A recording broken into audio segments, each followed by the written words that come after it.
I have seen that each child has its own reasons to end up on the street. All of them did not plan it. They did not want to become homeless. They did not want to become street kids. Well, there are two types of children on the street. We have children off the street and children on the street. The difference is children on the street are those children who just go there during the day. They go and do some piecework, and in the evenings they go back to their guardians. Then children off the street are those children who are on the street 24/7. I was about 12 somewhere there, seeing my mother suffering, sleeping without blankets, sleeping without eating. That's what caused me to go out there on the street to look for money so that I can give my mom something to eat. I can buy medicine for my mom. And then as I was going on the street, I could go and come back home, go and come back home. Eventually, I stopped coming back home. Then I was used with the life on the street. To say the truth, HIV and AIDS has really affected us, has really injured our country. We have got two different groups of children we are taking care of. Some of them, they are single orphaned, whom their parents are HIV positive. They are taking ARVs. Then another group is double orphaned. Double orphaned is where both parents are gone. So even their grandparents, they are widows, and others are widowers who are also infected of HIV and AIDS. So the situation is quite terrible. Mostly households survive under less than $1 per day, which is not good at all. It's a poverty, because when you walk around in different compounds of Lusaka, you will see thousands of kids from destitute families. Now, great majority keeps staying with the family and keeps suffering together with the relatives, with their family.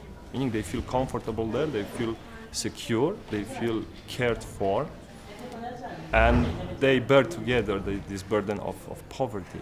Now, tiny fraction of children in Zambia decide to leave the family environment and go into the town, and eventually to remain there and become a homeless child, or as we say it here, street kid.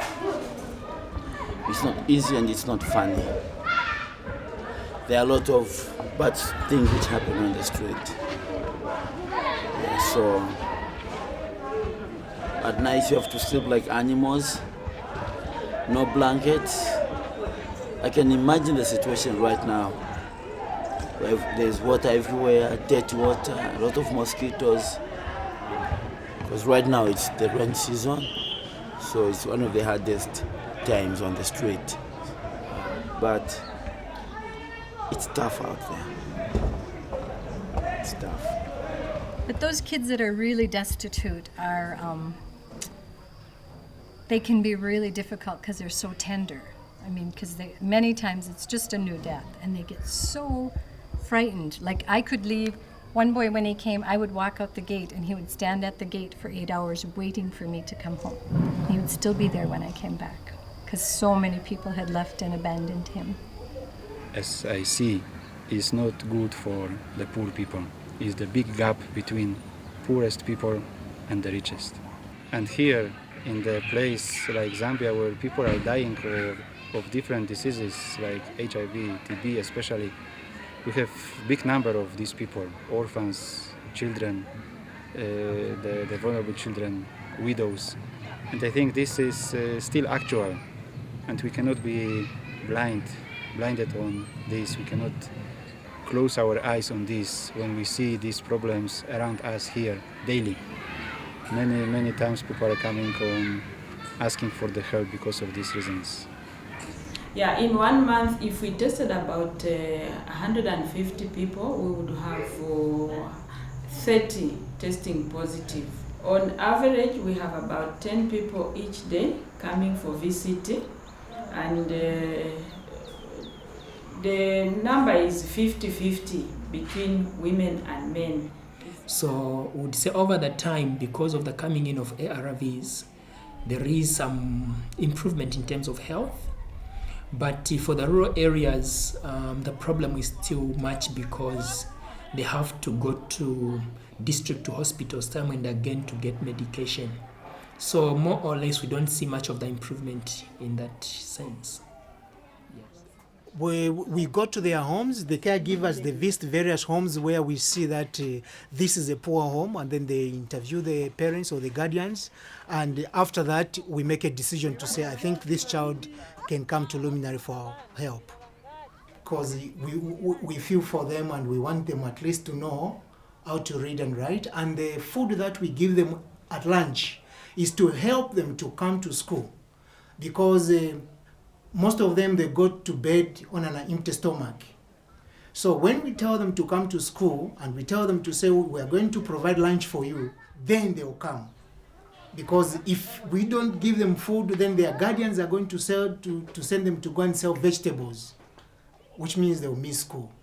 And you know, if you are not educated, then you are just perpetuating your misery. This is the Chisamba, deep in the rural areas. You know, these children, they need help. 90% of these children are orphans. The whole water from this far end, all of it comes there, and they drink it. Hannah, I don't think it's safe. We try to stick to our motto here at the St. Lawrence Community Center, and the motto is do what you can with what you have where you are, and we are faithful to that.